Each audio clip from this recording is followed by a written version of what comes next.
Yo, sa dudong gid ko kam. Nagsara may karga ka.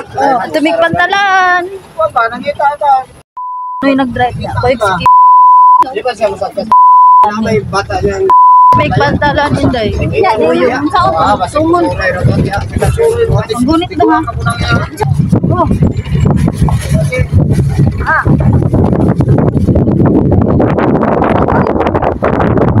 Isa na.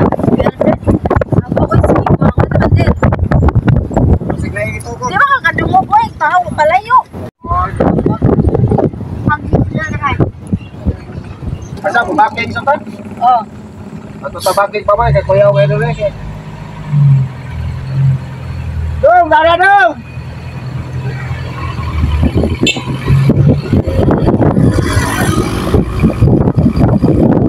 Daring dapita, nakabaking na si Manoy Ansing anay padong na pud mi ani balik sa may Osbaw dapit kay didto hulaton sila si Dudong, sila si Kuya Alfred. Kauban og si Tata, gikan sila namukot nya kuhaon sila ni Manoy. Padong na pud lagi ni mungit-ngit. Tapos kami nilinda kuyog-kuyog pud mi ani sakay-sakay. Si Johnny pud ani hapiton pud namo kay ninaog man siya dito dapit sa may tindahan. Ninaog siya dito kay naapod siya gipalit pagkahuman hapiton ra pud namo padulong uli. Direratag.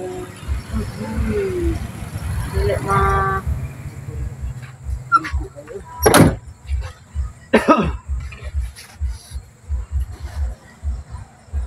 ato ni Manoy sila Dudong.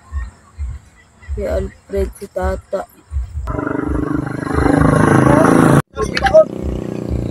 Dagan mo guhaya? Kartano lang na doon.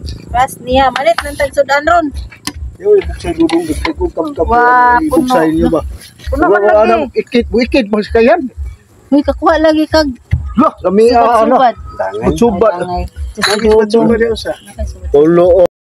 Og diara guys, naabot na ang mga guys sa balay. Wala na lang ko nag-video nga nagbiyahe oy. Diri na lang ko nag-video pag abot na sa balay. Pero ako ana pod gikuan og original nga audio kay naay nag-video kisa gawas diri sa balay. Dili pwede kay madetect na pud ning ato ang mga musik-musik. Kuhaan na lang nato. Gaman og voice over ba? Buhatan nato og voice over. Nayabo naman lagi sa planggana ang mga kuha nila. Medyo ubay-ubay jud kaayo guys. Makasud-an na jud in town. Lain-lain lang ni nga klase sa isda ang ilahang nakuha. Wala ko kailaan ning ubang mga isda ah. Di juga kailaan ni day. Kay di man juga kabalo. Magasud-an na jud in town pero magbahin na gid silang tuloan ni lisod sad og dili magbahin no. Makasud-an na jud makatinuwa tapos kilaw. Syempre magpasalamat pud ta nila no nga nakakuha in town sila kuan mga isda sudanon. Sa among pagpanihapon ani naapod diri ang kinilaw nga bat unya sa gulan sa katong sisi nakadala pud in town sila gikan pa in town ni sa baterya bato sa ako ang mga tiya kliwat sa akong mama. Salamat kaayo mga tiya tiyo kay nakasud-an in town mi nakatilaw mi sa bat gikan didto. Nalunod naman din ako ni ang kamunggay ug ang isda unya wala ko nagpatuga-tuga sa timplaan ni si Kuya Alfred gid ang ako ang gipatimplaan ni guys. Onya si Linda ani naghinlo pasad para sa kilaw nun. Og diana si Kuya Alfred siya na ang nagtimpla. So mao to guys, thank you for watching.